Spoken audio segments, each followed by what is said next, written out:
현재 한국은 그야말로 축제 분위기에 휩싸여 다시 한번 문화의 힘을 느끼는 중입니다. 봉준호 감독이 미국 본토의 축제에서 가장 핵심인 각본 작품 감독상 등을 수상했기 때문인데요. 그런데 일본에서는 아카데미상 수상 소식에도 불구하고 정반대로 일이 진행되고 있습니다. 논란의 중심이 된 것은 이번 아카데미 시상식에서 영화 밤쉘로 분장상을 받은 츠지 카즈히로입니다.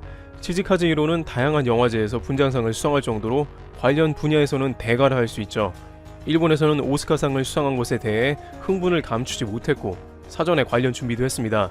수많은 일본 매체들은 관련 수상 소식을 보도하려고 미리 기사를 작성해 놓는 등 대기를 하고 있다가 일본의 카즈히로가 오스카 분장상을 받자마자 일본 전역에 대서특필하며 보도를 했습니다. 일본의 츠지 카즈히로 오스카상 수상하다와 같은 쾌거를 알리는 뉴스들로 넘쳐났습니다.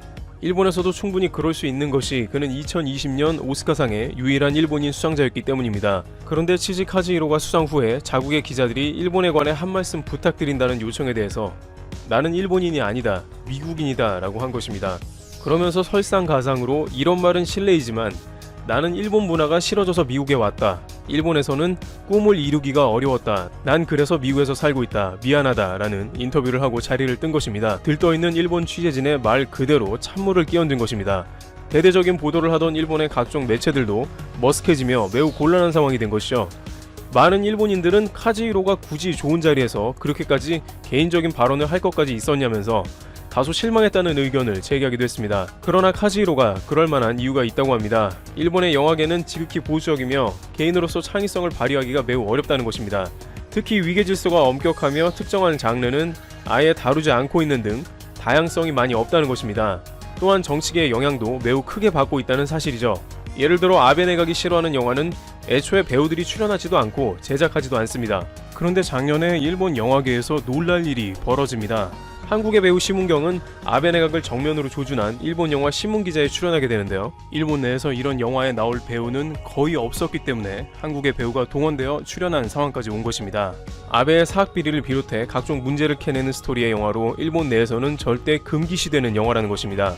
영화평론가 마에다 유이치도 현 정권을 비판한 영화는 일본에서는 처음 보는 일이라며 크게 놀랐습니다. 봉준호 감독이 감독상을 받으며 언급한 창의성과는 거리가 멀다는 것이 일본 영화계라는 것입니다. 영화계에서는 카즈히로가 이러한 일본의 현실에 대해서 묵직한 발언을 던진 것으로 바라보고 있습니다. 일본 영화계에서 카즈히로에게 어떠한 시선을 던졌고 괴로워했을지 유추할 수 있는 대목이죠. 봉준호 감독도 한때 문학의 블랙리스트에 오르는 등 한국에서는 좋은 대접을 받지 못한 이력도 있습니다. 중국에서는 체제에 반하는 영화 제작은 상상도 할 수 없으며 영화 개봉 전에는 검열을 반드시 시행합니다. 그러나 전 세계에서는 봉준호 감독을 비롯해서 카즈히로 츠지와 같이 창의성을 보여주는 감독들에게 동양인이 받기 힘들다는 오스카상을 비롯해 세계 주요 영화 시상식에서 계속해서 상을 수여해주는 모습입니다. 자국에서는 여러가지 면에서 꿈을 펼치기 어려웠지만 전 세계가 사랑하는 작품을 제작하는 이들이 된 것입니다. 벌써부터 미국에서는 봉준호 감독의 기생충이 미드 제작사로 유명한 HBO에서 제작이 확정되었고 이것이 영화보다 대폭 고품질로 확장해서 출시할 것으로 보도되는 등 희소식을 전해주고 있습니다. 미국 영화배우 토르의 마크 러팔로가 송강호 역할을 할 것으로도 예정되어 국내 팬들의 관심을 모으고 있습니다. 테러블튜브 여기서 마치겠습니다. 감사합니다. 지난해 7월 일본의 대한국 수출 규제 조치로 촉발된 일본 제품 불매 운동이 여전히 현재 진행 중인 것으로 나타났다. 지난달 일본산 소비재 수입액이 담배와 맥주, 자동차를 중심으로 큰 폭의 감소세를 지속했다.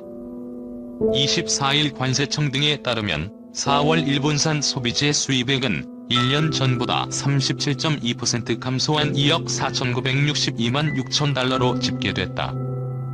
지난달 전체 소비재 수입액도 9.5% 줄었지만 일본산 소비재 수입 감소 폭이 훨씬 더 컸다. 일본산 소비재 수입액 감소 폭은 올해 1월 35.9%에서 2월 14.9%로 둔화했다가 3월 17.7%에 이어 지난달 다시 30%대로 확대됐다. 일본 제품 불매 운동과 신종 코로나 바이러스 감염증 사태 여파에 따른 수요 감소가 복합적으로 영향을 미친 것으로 풀이된다. 특히 일본산 맥주 수입액은 63만 달러로 1년 전보다 87.8% 급감했다.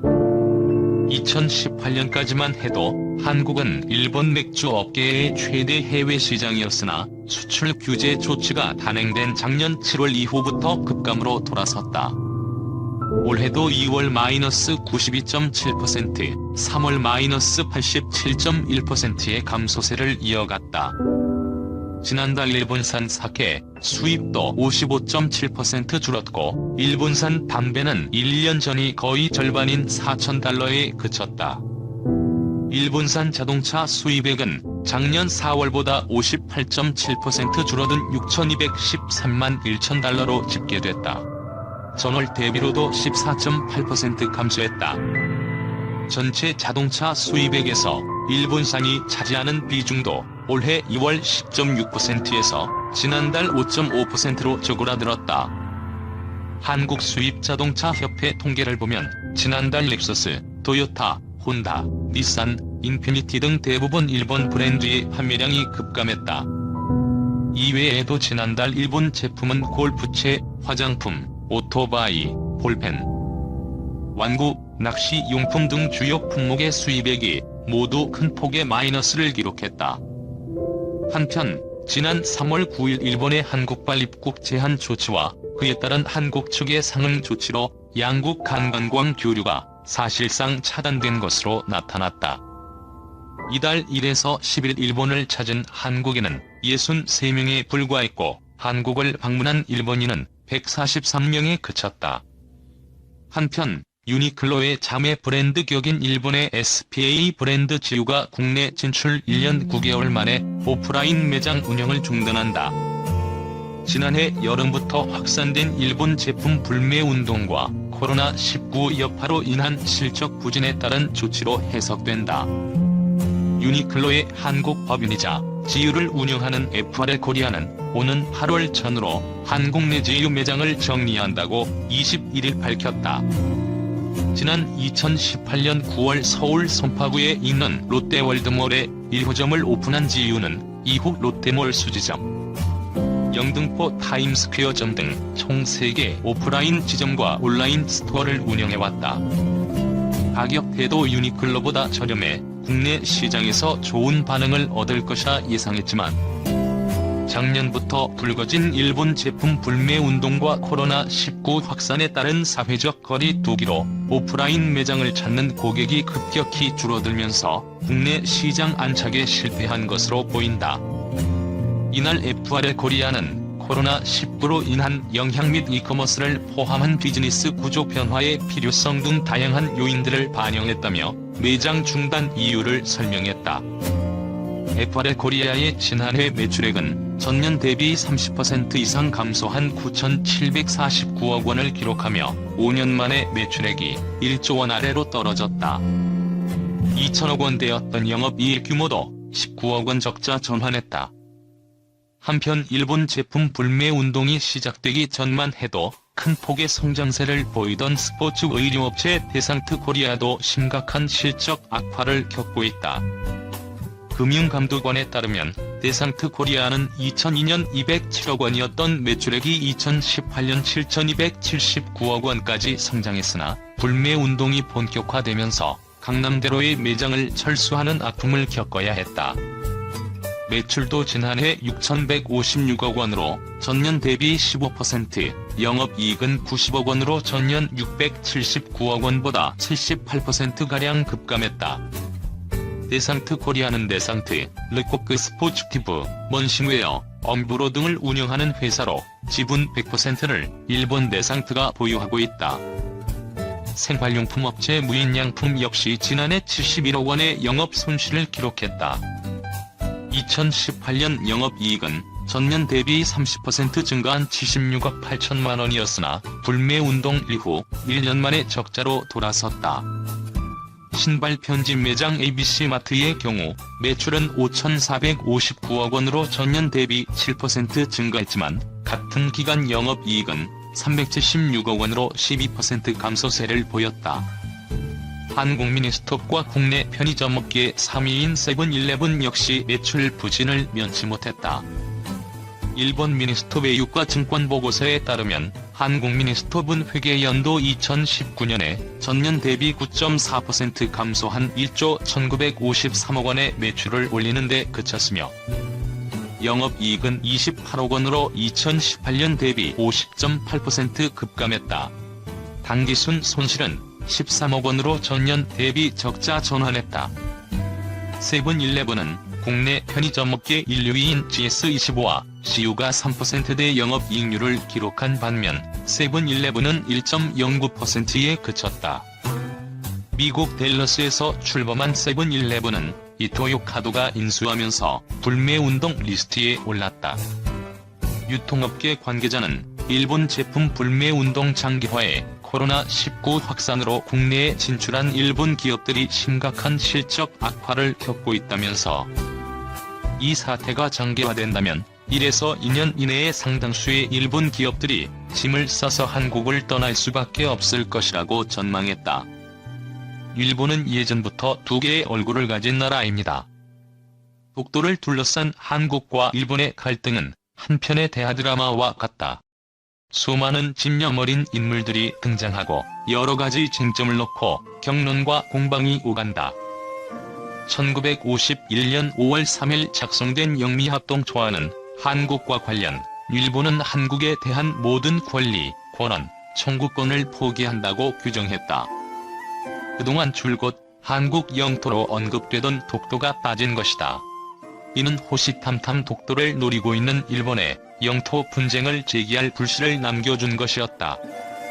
독도는 일본 영토라는 왜곡된 주장이 담긴 중학교 교과서가 일본 정부의 검정을 통과한 사실이 알려지자 우리 정부가 즉각적인 시정을 촉구했다. 외교부는 24일 김인철 대변인 명의의 성명을 통해 일본 정부가 명백한 역사적 사실을 왜곡, 축소, 누락 기술하고 부당한 주장을 담은 중학교 교과서를 검정 통과시킨 데 대해 강력히 항의하며 이에 즉각 시정을 촉구한다고 밝혔다. 이날 일본 문부고 학성은 2021년부터 전국 중학교에서 사용되는 교과서 검정 결과를 발표했다. 요미우리 신문, 마이니치 신문 등에 따르면 총 19개의 교과서 중 독도를 일본 고유 영토로 표기한 교과서는 모두 16개다. 일본 정부는 2017년 3월 개정한 신학습 지도요령에서 독도가 일본 영토라는 사실을 다루라고 명시한 바 있다. 요미우리 신문은 이번 교과서 검증을 두고 영토 교육을 충실히 했다고 전했다. 또 야마카와 출판 교과서는 2004년 이후 사라진 종군 위안부라는 표현을 부활시켰다. 우리 정부는 종군이라는 단어에 자발적으로 군을 따랐다는 의미가 내포돼 있어 강제로 일본군 위안부를 동원한 일본의 역사적 책임을 은폐시킨다고 지적해왔다. 김 대변인은 정부는 역사적, 지리적, 국제법적으로 명백한 우리 고유의 영토인 독도에 대한 일본의 부당한 주장을 담은 교과서를 일본 정부가 또다시 검정 통과시킨 것에 대해 강력히 항의한다며 독도에 대한 일본의 어떠한 부당한 주장에 대해서도 단호히 대응해 나갈 것임을 다시 한번 분명히 밝히는 바라고 강조했다. 이어 일본 정부는 양국 국민, 특히 젊은 세대의 역사인식 심화가 중요하다고 선언한 1998년 21세기 새로운 한일 파트너십 공동선언, 1993년 고노 담화, 1982년 미야자와 담화의 정신으로 돌아가 역사의 교훈을 직시하는 가운데 미래 세대의 교육에 책임있는 행동을 보여주어야 할 것이라고 촉구했다. 조세영 외교부 1차관은 이날 오후 외교부 청사로 도미타 고지 주한 일본 대사를 초치해 항의했다.